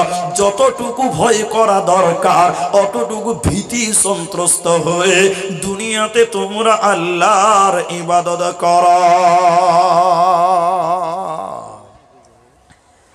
আমি ফেসবুকে দেখছিলাম, উর্দুতে বলে দেখলাম, ভিডিওটা বলছে উর্দুতে। কাগজটা দেন ভাই, মহাশয় কাগজটা দেন, কাগজটা দেন। আমি এটা বুঝাবার জন্য বলছি। পাকিস্তানের একজন চাই পাত্তি বিক্রি করছে, চাই পাত্তি। আমাদের আসামে চা হয়, দার্জিলিংয়ে চা হয়, তো সাধারণত আপনার অত্র এলাকায় যত দোকান আছে আপনি ট্রাই করে দেখবেন আমার কথা নিয়ে, তারা যদি কোনো মাল বিক্রি করে প্রথমে দাড়ি, যেটা পাল্লা, পথে প্রথমে কাগজ দেয়। কি দেয়? কাগজ দিয়ে তারপরে চানাচুর দিবে, বাদাম দিবে, আর কিছু দিবে। প্রথমে দেয় কি? যদি কাগজ না দেয় প্লাস্টিকের ক্যারি ব্যাগ, তাই তো? বুঝতে পারছেন কিনা আপনারা? তারপরে ওজন করে।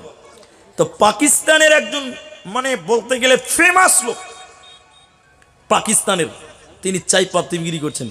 অবাক হয়ে গেলাম, তিনি চা পাত্তি বিক্রি করছে, পাল্লাতে কোনো কাগজও নেই, পাল্লাতে কোনো প্লাস্টিকেও নাই।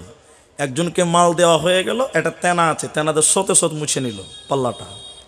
আরেকজনকে আবার ওখানেই মাল দিচ্ছে, কোনো কাগজ নাই, কোনো তেনা নাই। এক মিডিয়া ওই দোকানিকে এরকম মাইক ধরে বলছে, বলেন এইরকম কেন? গোটা দুনিয়ার লোক আগে কাগজ দিচ্ছে আর নালে ক্যারি দিচ্ছে, তারপরে মাল ওজন করছে, আর আপনি ডাইরেক্ট ওজন করার পর এরপরে প্লাস্টিকে ভরে আপনি মাল বিলি করছেন। ব্যাপারটা কি বলুন তো? খুব মনোযোগী শুনেন। লোকটা তখন বলছে, আমি মানুষের কাছ থেকে টাকা নিচ্ছি, প্লাস্টিকের টাকা। আমি মানুষের কাছে টাকা নিচ্ছি, কাগজের টাকা। সাংবাদিক উনি বলছেন, আমি মানুষের কাছ থেকে যে টাকা নিলাম 40 টাকা, 100 টাকা, উনি টাকাটা দিলেন কেন? চাপাতির জন্য না কাগজের জন্য? বলুন আপনারা। চাপাতির জন্য। চাপাতির সঙ্গে যদি আমি কাগজটা ওজন করে দেই, কাল কিয়ামতের দিন আমি আল্লাহকে কি জবাব দিব একবার বলুন। এর নাম হলো আল্লাহর ভয়। কার ভয় বললাম? একটা লোকের ভিতরে যদি আল্লাহর ভয় থাকে, ওই লোকের দ্বারা কোনোদিন গুনাহ করা সম্ভব হবে না। মেয়েদের একটা হাদিস শোনাই, শোনেন আল্লাহর ভয় তাদের ভিতরে কেমন ছিল। এটা মহিলা, এটা মেয়ে মানুষ, মেয়েটার পেট উঁচু হয়ে গেছে, মানে জেনা হয়ে গেছে। অবৈধ মিলনের কারণে পেটে বাচ্চা জন্মিয়ে গেছে, বাচ্চা হয়ে গেছে। মা বোন বেটিরে কান করে শোনেন মেয়েটার অবস্থা। মেয়েটা রসুলের কাছে এসে বলছেন, তাহিরনি ইয়া রাসূলুল্লাহ, দয়ার নবী গো পবিত্র করে দেন, বিচার করে দেন, পাক করে দেন। কেন? এই যে আমার পেট উঁচু হয়ে গেছে, অবৈধ বাচ্চা, জেনা হয়ে গেছে, বেবিচারও হয়ে গেছে, আল্লাহ নবী আপনি আমাকে পাক করুন, পবিত্র করুন।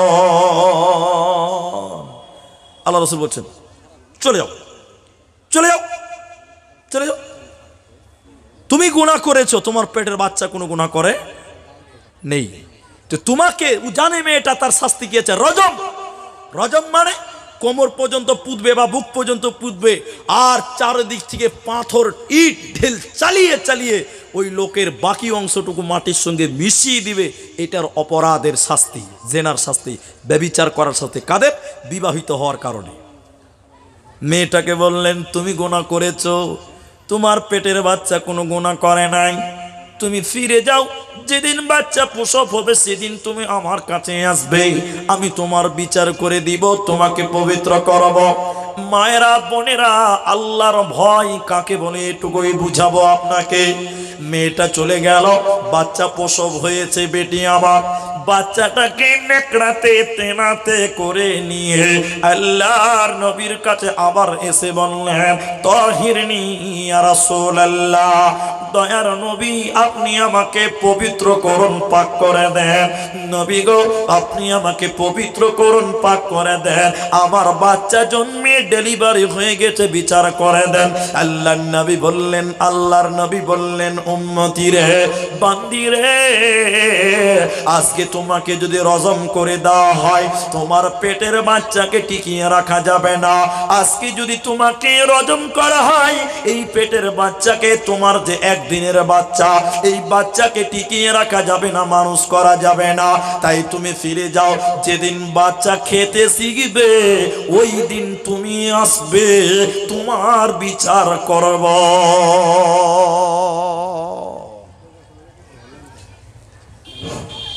আপনাদেরকে অনুরোধ করা হচ্ছে দয়া করে একটু আগে দিকে আসেন, পিছন দিকে লোকের জায়গা হচ্ছে না, আপনারা একটু আগিয়ে আসেন, অল্প করে করে আগান। এখান থেকে শুরু করেন, এখান থেকে শুরু করেন, এখান থেকে আগান, তাহলে পেছনটা ফাঁকা হবে। মাঝখান থেকে আগানো যাবে না। এই ভাই বাবু আগাও, আগাও, আগিয়ে যান, আগিয়ে যান ভাই, আল্লাহ রাস্তায় আগান, সবাই আগান, জায়গা ছাড়ো, আগে বাড়ো, দাম বাড়বে নাম পাল্টাবে, আগান, সবাই আগান ভাই। এতগুলো লোকের জায়গা হচ্ছে না, আবার হ্যাঁ আগিয়ে আসেন, বসে যান, কেউ দাঁড়িয়ে থাকবেন না ভাই। এত সুন্দর দিনই মাহফিলে এসেছেন, দাঁড়িয়ে কেন থাকবেন? জি ভাই বসে যান। আলহামদুলিল্লাহ, একবার তাকবীর দেন, নারায়ে তাকবীর, লিল্লাহি তাকবীর। বসেন বসেন, আল্লাহর রাস্তায় বসেন, আল্লাহর রাস্তায় বসেন। আমার টাইম কটা? 11টা আদায় করতে হবে তো,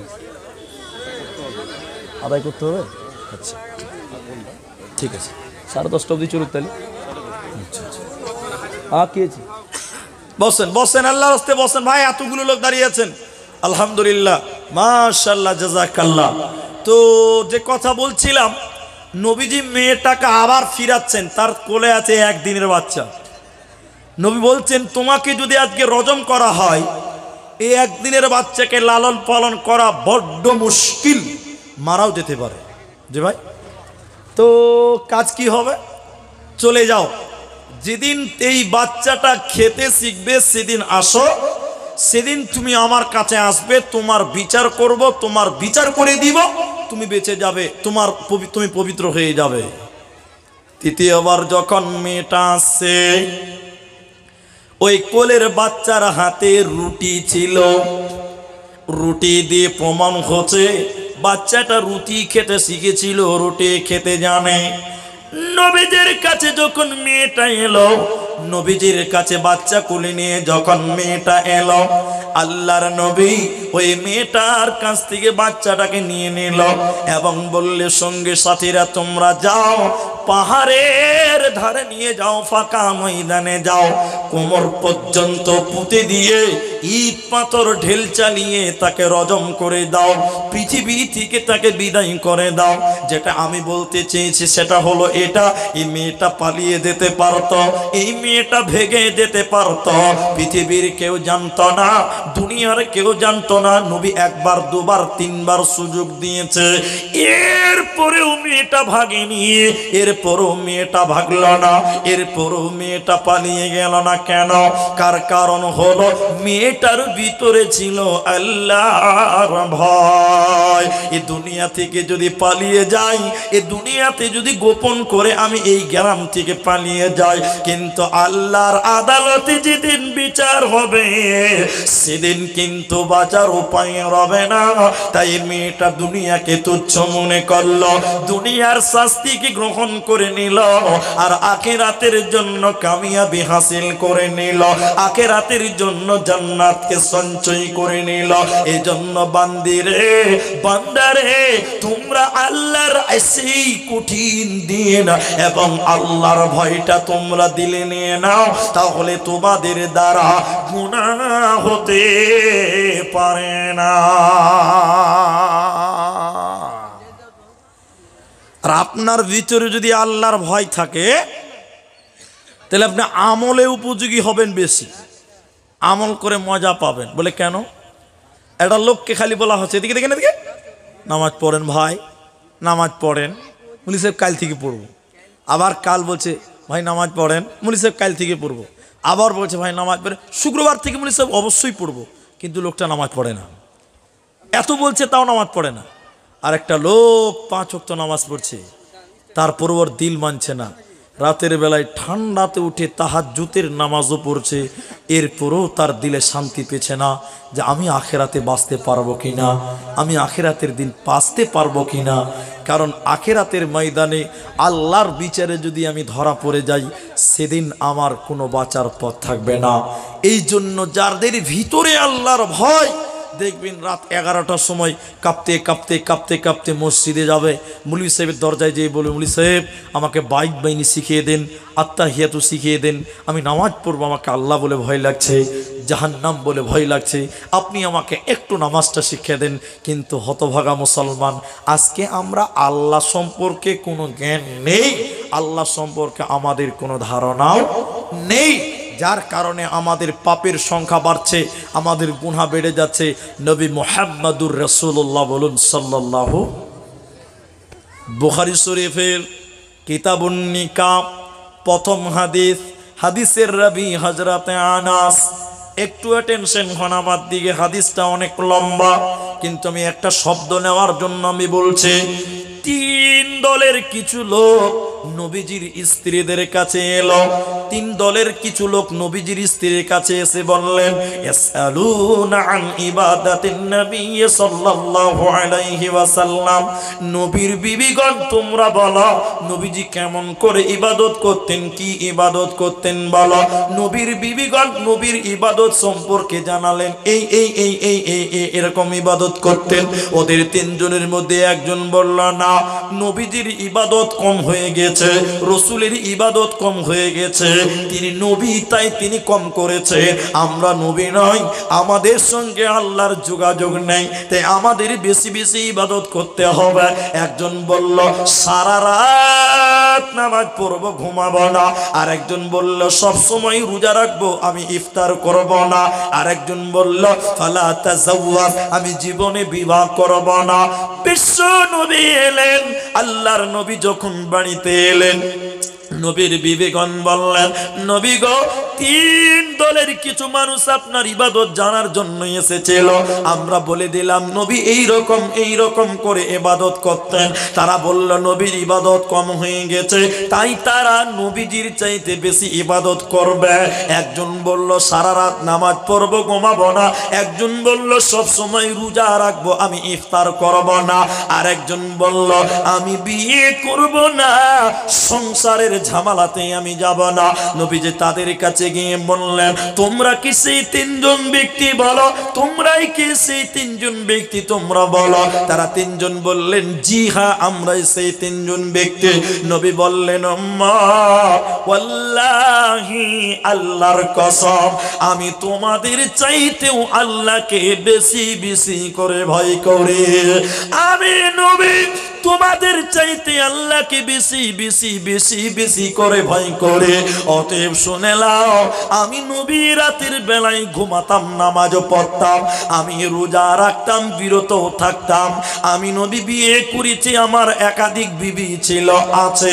অতএব যারা আমার সুন্নতের খেলাফ, আমার আদর্শের খেলাফ, ফালাইসা মিন্নি, তারা আমার দলের লোক নয়, ওরা আমার উম্মতের অন্তর্ভুক্ত নয়। অতএব বিশ্ব নবী সারা পৃথিবীতে যত মানুষ এসেছিল, আসবে, এসেছে, সবচাইতে বেশি আল্লাহকে ভয় করতেন কে? তিনি হলেন নবী মুহাম্মদুর রাসূলুল্লাহ সাল্লাল্লাহু আলাইহি ওয়াসাল্লাম। সবচেয়ে বেশি আল্লাহকে ভয় করতেন। সবাই বলুন নবী মুহাম্মদুর রাসূলুল্লাহ। তারপরে সাহাবীরা, দেখবেন সাহাবীদের শোনাই। একটা লোক, বুঝাবার জন্য আগে বলিনি কথাটা, বুঝাবার জন্য। আমি এই অত্র এলাকার প্রধান, আমি এমএলএ এমপি বললাম না, ওটা বলা দরকার কিন্তু বললাম না। আমি অত্র এলাকার প্রধান হয়েছি, ভোটে জিতেছি। এবার গোলাপগঞ্জের কিছু লোক খুব নাম শুনছে আমার, যে আব্দুর রহমান প্রধান খুব ভালো মানুষ, কিন্তু আসলে প্রধানরা খুব ভালো মানুষ নাকি যে ভাই? এরকম করে মাথায় লেগেছে, বলছে আব্দুর রহমান প্রধান খুব ভালো মানুষ, খুব ভালো মানুষ। আমার নাম ডাক গোটা মালদা জেলাতে খবরের কাগজে বেরিয়ে গেছে, বোঝাবার জন্য বলছি। এখন হরিশ্চন্দ্রপুর থেকে একটা লোক এইসব এলাকায় এসেছে, বলছি এই প্রধানের নাম খুব শুনেছি, চলেন তো ভাই একটু প্রধানের সঙ্গে দেখা করে আসি। কথা কি বুঝতে পারছেন আমার? এবার রাতের বেলায় আমি প্রধান, লণ্ঠন বুঝেন তো, লণ্ঠন, চেরাক, চেরাক, ওই আগে ওই বাটিতে তেল দিত, আর মাটির তেল দিয়ে একটা তেনা দিয়ে আগুন ধরিয়ে সারা রাত পার হয়ে যেত, যেত না ভাই? আমাদের দেশে ওটাকে বলে দুয়াত, দুয়াত। এদিকে আর অনেকে লণ্ঠন, চেরাক, হারিকেল আর অনেক কিছু বলে, যাই হোক। তো এবার আমি দেশের আমি প্রধান, বুঝেন, তেল জ্বালিয়েছি। তেলটা কার? এলাকার লোকের, সরকারে। আচ্ছা, প্রধানের নিজের কিছু আছে? সব তো লোকের। জি ভাই, ও যে গাড়িতে চড়ে বেড়াচ্ছে, ওটা কার টাকা? জনগণের টাকা। আজকে মমতা ব্যানার্জি 25টা গাড়ি নিয়ে রাস্তায় হাঁটছে, রাস্তায় চলছে, টাকা মমতা ব্যানার্জির বাবার না আপনার আর আমার? একটু বলুন। সব দেশের সম্পদ, ঠিক না বললাম? আমার ট্যাক্স, আমার কিছু সব আমার। আমি যে কথা বলছি, এবার টেনশন হয়, আরেকটু বুঝবেন। এবার আমি সরকারি টাকার তেল পুড়িয়ে পুড়িয়ে, আমি যেহেতু প্রধান, আমি হিসাব করছি যে এই এলাকায় গরিবদের জন্য ঘর এসছে 500টা, কাকে কাকে দেওয়া যাবে, কারা কারা গরিব। রাতের লণ্ঠন জ্বালিয়ে হিসাব করছি। 100টা পায়খানা ঘর এসছে, কাকে দিব, কোন পাড়াতে কটা দিতে হবে, হিসাব করছি। কথা ভালো করে বুঝছেন কিনা? এমন সময় আপনি এসেছেন, আমি প্রধান, আমার সঙ্গে দেখা করার জন্য। আপনার বাড়ি হরিশ্চন্দ্রপুর, নাম শুনেছেন, ভালো লোক, ওই জন্য দেখা করতে এসেছেন। ভালো করেছেন, আমার দরজায় এসেছেন। আমিরুল মুমিনিন, ওই কেসটা হয়েছে উমারের সঙ্গে, ভালো করে শুনুন। উমারের বাড়িতে এসে বলছে আমিরুল মুমিনিন। উমার ঘরের ভিতরে হিসাব করছে। ও হলো দেশের প্রধান, নরেন্দ্র মোদির বাপ। নরেন্দ্র মোদি কত বড়? তার চেয়ে বড়, 18,000 লক্ষ বর্গ মাইলের বাদশা তিনি ছিলেন। বলুন সুবহানাল্লাহ। হিসাব করছেন, একটা লোক এসে বলছে আমিরুল মুমিনিন বাড়িতে আছেন। কে? বলে আমি অমুক জায়গা থেকে এসেছি, ধরেন হরিশ্চন্দ্রপুর থেকে এসেছি। তো কি ব্যাপার? উমার বলছে কি ব্যাপার? বলছে কোনো ব্যাপার ট্যাপার কিচ্ছু নয়, আপনার সঙ্গে দেখা করতে এলাম, অনুমতি দেন। কারো বাড়িতে গেলে অনুমতি নিতে হয়, কি নিতে হবে? অনুমতি মানে আসসালামু আলাইকুম। শোনেন এবার যে কথা এসেছে। ওমর বলছে আপনি এসেছেন কেন, কোনো দরকার আছে? না এমনি। আসেন আসেন। দরজা খুলে দিল, অনুমতি হলো। লোকটা বসবেন, এদিকে আমার দিকে দেখেন।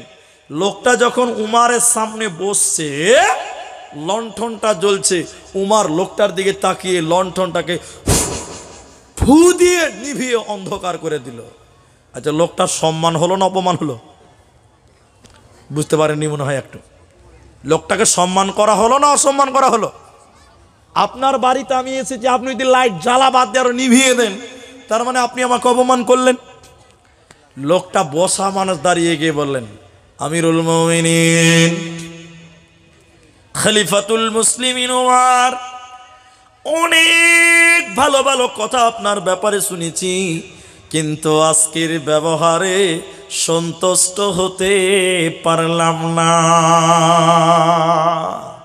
কেন বাগজান এলাকার লোক? কেন আমিরুল মুমিনিন, আমি আপনার মেহমান, এসেছি বসতে দিবেন, আলা জ্বালবেন, লাইট জ্বলবে, ফ্যান চলবে, কিন্তু না, আপনি উল্টো চেরাক নিভিয়ে দিয়ে অন্ধকার করলেন। এবার আমিরুল মুমিনিনের উত্তরটা শোনেন, ইমান বাড়বেই বাড়বে। দেখেন তাদের ভিতরটা কেমন। আমিরুল মুমিনিন ওমর বললেন, বন্ধু তোমাকে আমি আগেই জিজ্ঞাসা করেছি তুমি কেন এসেছো বলো। সরকারি কোনো কাজের কারণে, কোনো আলোচনা না, তুমি বলেছো গল্প করার জন্য। তাহলে শুনে নাও, আমার সামনে যে তেল চলছিল, তেল পড়ছিল, ওটা আমি উমারের বাপের টাকার তেল নয়, বরং এই তেলটা সারা দেশের গরিব মানুষের তেল, সাধারণ মানুষের তেল।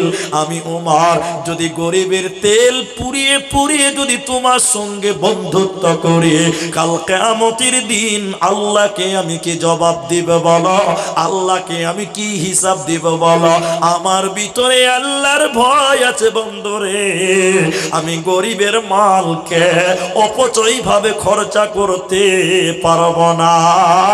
এ ছিল তাদের ভিতরে ঈমান, এ ছিল তাদের ভিতরে আল্লাহর ভয়। এজন্য বিশ্বনবী বলেন, শুনে নাও, দুই শ্রেণীর মানুষ জাহান্নাম যাবে না, দুই প্রকার মানুষকে জাহান্নাম দেওয়া হবে না। ওই দুই প্রকার মানুষকে যে আল্লাহর ভয়ে কানবে যে ওই ব্যক্তি।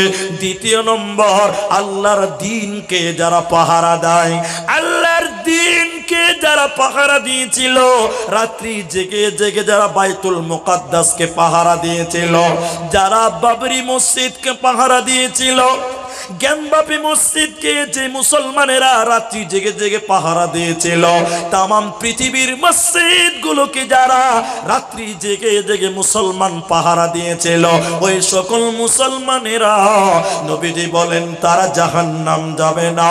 তাহলে দুইজনের ভিতরে আল্লাহর দ্বীনকে যে রক্ষা করেছিল, রাত্রি জেগে জেগে পাহারা দিয়েছিল, যে ওই লোককে জাহান্নাম দেওয়া হবে না। আর আল্লাহর ভয়ে কাঁদবে যে ব্যক্তি, ওই ব্যক্তিকেও জাহান্নাম দেওয়া হবে না। অতএব তোমরা তোমাদের দিলে আল্লাহর ভয় রাখো। এটা মেয়েটা একটা বিড়ালের বাচ্চা, বিল্লি বিড়ালের বাচ্চা, ওকে বেঁধেছে গলাতে বা পায়ে বেঁধে একটা খাম্বাতে বেঁধে দিয়েছে, এই খাম্বাতে বেঁধে দিয়েছে ওর বাড়িতে। বিল্লিটা ম্যাও ম্যাও করতে করতে করতে করতে করতে করতে একদিন, দুদিন, 3 দিন। কি হয়েছে? মুখ বন্ধ করো। তো বিল্লিটা ম্যাও ম্যাও করতে করতে করতে করতে কদিন আর না খেয়ে বাঁচবে ভাই? একদিন, দুদিন। মেয়েটা কত কঠোর মনের মেয়ে ছিল, এটা আমার বাপের বাড়ির গল্প নয়, হাদিসের কথা। মেয়েটা ওই বিড়ালকে বেঁধে রেখে যে ওকে খেতেও দেয়নি, ওকে ছেড়েও দেয় না, ওকে খেতেও দিল না, ছেড়েও দিল না। মেয়েটা এইরকম বেঁধে রেখে রেখে রেখে রেখে অত্যাচার করতে করতে বিড়ালটা ক্ষুধার ভয়কে, একদম খিদার যন্ত্রণা সহ্য করতে না পেরে বিড়ালটা মারা গেল, বিড়ালটা মরে গেল। বিশ্ব নবী বলছেন এই মেয়েটার ভিতরে আল্লাহর ভয়, জোরে বলুন, আল্লাহর ভয় নেই। কারণ এই মেয়েটার ভিতরে যদি আল্লাহর ভয় থাকতো, একটা অবলা প্রাণীকে, একটা নিরীহ প্রাণীকে এইভাবে বেঁধে রেখে না খাইয়ে মারতে পারত না। এই মেয়েটাকে আল্লাহ জান্নাত দেবে না। মুসলমান, কুকুরের সঙ্গে তুমি সদাচরণ করো, কারণ তোমার আল্লাহ তোমাকে দেখছে। কে দেখছে? আল্লাহ তোমাকে দেখছে। আজকাল তো মোটরসাইকেল চলছে, বাপ কিনে দিয়েছে কি কেটিএম, ভাই বাপ কিনে দিয়েছে কেটিএম, মারো টান, সামনে কুকুরের 12টা বাজিয়ে দিয়ে নারী ভুড়ি বের করে পেলিয়ে গেছে। কেন? কুকুরের বেঁচে থাকার অধিকার নাই। কি বলছেন? অধিকার নাই। কুকুরকে তুমি পিছিয়ে চলে গেলে কেউ কিচ্ছু বলবে না। কেন? কুকুর পৃথিবীতে বেঁচে থাকার অধিকার তারও আছে, নাই? হাদিস বললে লম্বা সময় লাগবে। একটা মেয়ে একটা কুকুরকে পানি পান করিয়েও আল্লাহর জান্নাতে যাবে, বলুন সুবহানাল্লাহ। আর আপনি কি দয়া নাই, আল্লাহর ভয় নাই? আল্লাহ কোরআনে বলেন সূরা নাম 151 নম্বর আয়াতে আল্লাহ তাবারাক ওয়া তাআলা বলেন, ওয়ালা তাকরাবুল ফাওয়াহিশা মা যাহারা মিনহা ওয়া মা বাতান। হে পৃথিবীর লোক, তোমরা কেমন আল্লাহকে ভয় করবে শুনে লও। তুমি প্রকাশ্যে হও চাই গোপনে হও, অন্যায় কাজ তুমি করবে না। কেন কেন তোমার মাথায় সব সময় রাখো, আপনি রাতের বেলায় গুনাহ করেন, চুরি করেন, সারা পৃথিবী ঘুমাই কিন্তু আল্লাহ কখনো ঘুমায় না। আল্লাহকে ভয় করো, রাতের বেলায় ঘরের ভিতরে গুনাহ করিও না। তুমি মনে করো তোমার আল্লাহ তোমাকে দেখছে, তুমি জঙ্গলের ভিতরে হাঁটছো, কেউ নাই, পিপিয়া পেকে আছে, চুরি করে নিলে মনে করলে কেউ দেখতে পেল না।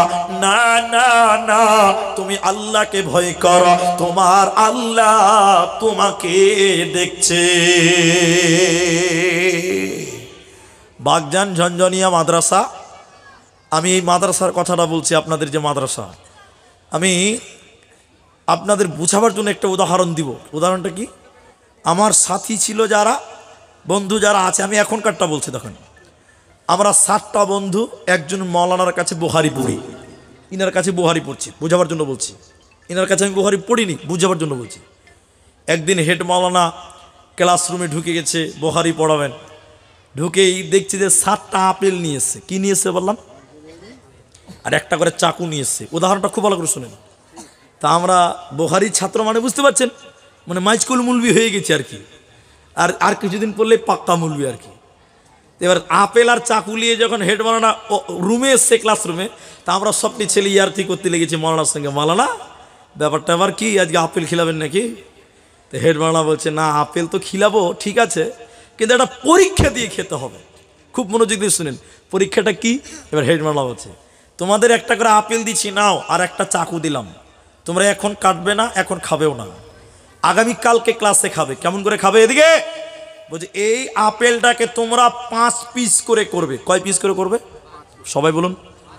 কিন্তু এমন জায়গায় পিস করবে কেউ দেখতে না পায়। আমাকে এসে বলবে কেউ দেখেনি, দিয়ে কেটেছি, তারপরে তোমরা খাবে, তার আগে কিন্তু খাবে না। তো না, আমার মতন আব্দুর রহমান বুঝতেই পারছেন, আরে এ তো মেরা বাহাত কি খেল হ্যাঁ। জি ভাই, ক্লাস থেকে বেরিয়ে গেছি, হেডমালা বেরিয়ে গেছে, পরের দিন ক্লাসে দেখাবো। আমি একদম ঘরের দরজা জানলা হুরকা লাগিয়ে একদম বিসমিল্লাহ আল্লাহু আকবার বলে কেটেছি আপেলটাকে। মৌলানাকে বলবো, কেউ দেখতে পায়নি। কথা বুঝতে পারছেন? মাদ্রাসার তালিব ইলম কত ভালো মানুষ জানেন তো, ওরা কত পাকা হয়, কত চালু হয়, আরও জানেন। আরেকটা তালিব ইলম মাদ্রাসার পেছনে যে পুকুরটা আছে, পুকুরে ডুবে পানির তলে ডুব দিয়ে কেটেছে, কেউ যেন দেখতে না পায়। কত সাংঘাতিক ব্যাপার, খালি দেখেন। আরেকটা তালিব ইলম বলছে, দেখছি, কে দেখবে? আবার ও একদম চাকুলে একদম লেট্রিনে বাথরুমে চলে গেছে, শালা কেউ কি মারবে, একবার আয়। ও বাথরুমে যে আপেলটাকে 5 পিস করেছে, কেউ দেখতে না পায়। আরেকজন শুয়ে শুয়ে ক্যাথার তলে ভেতরে ঢুকে কেটেছে, কে দেখবি? বা দেখছি, আপেল বলে খেতে পারবো না। আরেকজন কলসি বুঝেন তো, মুখটা সংকীর্ণ, পেটটা চাওড়া, কলসির ভিতরে হাত ভরে কেটেছে, বলছে আমি নিজেও দেখতে পাইনি। পরের দিন আল্লাহর 7 বান্দা, এটা উদাহরণ দিচ্ছি, আমরা 7 জন বন্ধু আপেল নিয়ে চলে এসেছি, একজন কাটে নাই, বাকি 6 জন কেটেছে। হেড মুলবি দেখে, ইনি দেখে বলছে, বাহ, তোদের বেরেন কত রে, তোরা আপেলকে কেটে দিলি? হ্যাঁ, এ তো কোনো ব্যাপার নাকি। আমাকে জিজ্ঞাসা করছে, কোথা কাটলি রে? দরজা জানলা লাগিয়ে কেটেছে, একদম হুরকা লাগিয়ে কেটেছে, কেউ দেখতে পায়নি। হেডম্যান বলছে, বাহ ক্যা বাত হ্যাঁ, এ তুই কোথা কাটলি? বলছে, মুলি সে পায়খানাতে বসে কেটেছি, কেউ দেখতে পায় নাই। আচ্ছা, পায়খানা থেকে উকি মারতে পারবে? নিরাপদ। আরে বাহ ক্যা বাত হ্যাঁ, তোদের কত ব্রেন রে, তোরা কত ট্যালেন্ট রে তোদের। হ্যাঁ, এই তুই কোথা কাটলি? বলছে, মুলি সাহেব ক্যাথার তলে ঢুকে কেটেছি, কম্বলের তলে, কেউ দেখতে পায়নি, সব ঠিক আছে। বাহ বাহ বাহ বাহ বাহ ক্যা বাত হ্যাঁ। এবার যে ছেলেটা, এদিকে যে ছেলেটা কাটে নাই, গোটা আপেল রেখে দিয়েছে, এই হেডমালা বলছে, এই গাধা, এই মোটা হোস, তুই কাটতে পারিস নি কেন রে? বলছে, কাটতে পারিনি কেন? ওই যে মৌলী সাহেব যে ঠেজেছি দেখছি। তোর পেছনে কে লেগেছিল রা? পায়খানা তো উকি, হ্যাঁ পায়খানা তো দেখছে। কে দেখছিল রে বাপ? এদিকে এবার দেখেন, কে দেখছিল রে বাপ? এবার দেখেন, বলছে আমি পুকুরে গা ধুতে পানির তলে ডুব দিলাম, যেই বলছি বিসমিল্লাহ একজনে দেখছে। কাটা হলো না? বাথরুমে ঢুকেছি কাটবো, দেখছি কে একজন দেখছে। হেড মাওলানা বলছে দেখছিল কে রে বাপ? ছেলেটা বলছে মাওলানা যেখানেই কাটতে গেলাম দেখছি আমার আল্লাহ আমাকে দেখছে, এরই জন্য কাটতে পারলাম না। হেড মাওলানা বলছে তুই পাস সবটি আপেল তুই একা খেয়ে লাগা যা। এটাই বুঝাতে চেয়েছে। আমি যেটা আপনাকে বুঝাতে চেয়েছি, জলে জঙ্গলে বনে ঘরে বাথরুমে যেখানেই তুমি থাকো না কেন তোমার আল্লাহ তোমাকে দেখছে, তোমার রব তোমাকে দেখছে। অতএব আল্লাহকে ভয় করো যেখানেই তুমি থাকো না কেন। আল্লাহর ভয় দিলে তুমি নিয়ে দুনিয়া গড়ো, তোমার দ্বারা গুনাহ হবে না, হবে না, হবে না। আল্লাহ তাবারাক ওয়া তাআলা বলেন ইয়া আইয়ুহান নাসু তাকু রাব্বাকুম يا أيها الناس اتقوا ربكم الذي خلقكم والذين من قبلكم لعلكم تتقون। আল্লাহ তাবারাক ওয়া তাআলা বলেন হে মুমিনের দল, হে মানুষের দল, তোমরা আল্লাহকে ভয় করো এবং সেই আল্লাহর ইবাদত করো যিনি তোমাদেরকে সৃষ্টি করেছে, তোমাদের পূর্বপুরুষদেরকে সৃষ্টি করেছে। তোমরা সেই আল্লাহকে ভয় করো এবং সেই আল্লাহর ইবাদত করো যদি তোমরা তাকওয়া অবলম্বনকারী হতে চাও। অতএব তোমরা আল্লাহকে ভয় করো, কারণ আল্লাহর ভয় যতক্ষণ পর্যন্ত না আসবে আপনি গুনাহ মুক্ত হতে পারবেন না, পারবেন না। ভয়ের ব্যাপারে সবচেয়ে গুরুত্বপূর্ণ যে হাদিসটা এখন বলবো, আমার মায়েরা আমার বোনেরা অ্যাটেনশন হন, অ্যাটেনশন হন। আল্লাহর ভয়, আল্লাহর ভয়, জাহান্নামের ভয়টা একবার আপনার দিলে নিয়ে আসেন। আল্লাহ কিনা করতে পারে এইটুকু শুধু আপনি আমার দিকে কর্ণপাত করেন। নারী এবং পুরুষ কোনো উপায় নাই, কোনো পথ নেই, কোনো বাঁচার পথ নাই। আল্লাহকে আল্লাহ বলে মেনে চলো, আল্লাহর ভয় দিলে নাও, না হলে কি হবে এইটুকু কথা যদি আপনি মনে রাখতে পারেন এটাই জালসা আজকের জন্য যথেষ্ট হবে। আপনি এইটুকু বুঝেন যে আপনি দুনিয়াতে যতই মাস্তান হন, যতই ক্ষমতাশীল হন না কেন, বিচারের মাঠে যদি আপনাকে টিকতে হয়, বিচারের মাঠে যদি আপনাকে বাঁচতে হয়, তাহলে আপনি আল্লাহকে ভয় করুন আর আল্লাহর ইবাদত করুন। পরিণাম যথেষ্ট ভয়ঙ্কর হতে পারে, সেই ভয়ঙ্কর রূপটা শুধু আপনাকে দিব। দেখেন লোকেরা দল ধরে দাঁড়িয়ে আছে কিয়ামতের ময়দানে, আমার দিকে দেখেন, দল ধরে দাঁড়িয়ে আছে। কারা? এরা কারা? মানহাউলাই, এরা কারা? যারা দাঁড়িয়ে আছে তারা কারা? তারা কারা মানে এদিকে তাদের মাথার উপরে রয়েছে সূর্য। সূর্য, সূর্যের তাপে তাদের মগজগুলো টকবক টকবক করে ফুটছে। গরম পানিতে চাল ঢেলে দিলে যেমন টকবক করে ফুটে, ওই রকম করে ফুটছে। জিবরাইল মানহাউলাই, এরা কারা? কেন এদেরকে শাস্তি দেওয়া হচ্ছে? আল্লাহ নবী গো, এরা কারা শুনিলেন? দুনিয়াতে এরা আখিরাত ভুলে গেছিল, আল্লাহ ভুলেছিল। আল্লাহকে ভয় করে দুনিয়া গড়েনি, আখিরাত কেউ তারা মানেনি, জাহান্নাম কেউ তারা মানেনি। এরই কারণে তাদের সূর্যের নিচে দাঁড় করিয়ে রাখা হবে। ওদেরকে আজকে কিভাবে অপমান করবে আল্লাহ তাবারাক ওয়া তাআলা। ওই ব্যক্তিটাকে বলা হচ্ছে, আল্লাহ এই লোকগুলোকে দাঁড় করে জাহান্নামকে বলেন, জাহান্নাম তুমি আজকে, ও জাহান্নামের ফেরেশতারা তোমরা কি করো? জাহান্নামকে কিয়ামতের ময়দানে নিয়ে এসো। জাহান্নামে 70,000 লাগাম আছে, প্রতিটি লাগাম ধরে 70,000 করে ফেরেশতা টেনে টেনে কিয়ামতের ময়দানে জাহান্নাম নিয়ে আসবে। জাহান্নামটা কেমন থাকবে? রেগে গুসাতে একাকার হইয়াছে জাহান্নাম। এবারে জাহান্নাম যখন ওই অত্যাচারীদের সামনে আনা হবে, জাহান্নাম মেঘের গর্জনের মতন গর্জন মারবে। এই লোকদেরকে তখন আল্লাহ বলবে, তোমরা দেখো, তোমরা দেখো, দুনিয়াতে তোমরা এই জাহান্নামকে মানোনি, আমি আল্লাহকে তোমরা মানোনি, আমার ভয়ে তোমরা দুনিয়া গড়নি, তুমি এই দুনিয়াতে আল্লাহকে মানোনি। শুনে লাও, দেখো জাহান্নাম, হাজিহি জাহান্নামুল্লাতী কুনতুম তুআদুন, এটাই তোমাদের আজকে থাকার জায়গা, এটাই তোমাদের থাকার জায়গা, এটাই সে জাহান্নাম যে জাহান্নামের ব্যাপারে দুনিয়াতে তোমাদের ওয়াদা দেওয়া হয়েছিল, কিন্তু দুনিয়াতে আমি আল্লাহকে তোমরা ভয় করনি, আমার জাহান্নামকে তোমরা ভয় করনি। হাজিহি জাহান্নামুল্লাতী কুনতুম তুআদুন, এটাই সে জাহান্নাম যে জাহান্নামের ব্যাপারে দুনিয়াতে তোমাদেরকে ওয়াদা দেওয়া হয়েছিল, তোমরা ভয় করনি, আমি আল্লাহকে মাননি। তাই তোমরা আজকে জাহান্নামের জন্য প্রস্তুতি হয়ে যাও। এই জন্য সর্ব অবস্থায় ভয় করব কাকে? সবাই বলুন, আল্লাহকে। একা রাস্তা হাঁটছেন, আপনি একটা অন্যায় কাজ করতে পারবেন, সুযোগ আছে, করবেন না। কেন করবেন না? আল্লাহ আমাকে, বলুন, আল্লাহ আমাকে দেখছেন। আল্লাহ কখনো ঘুমায় না।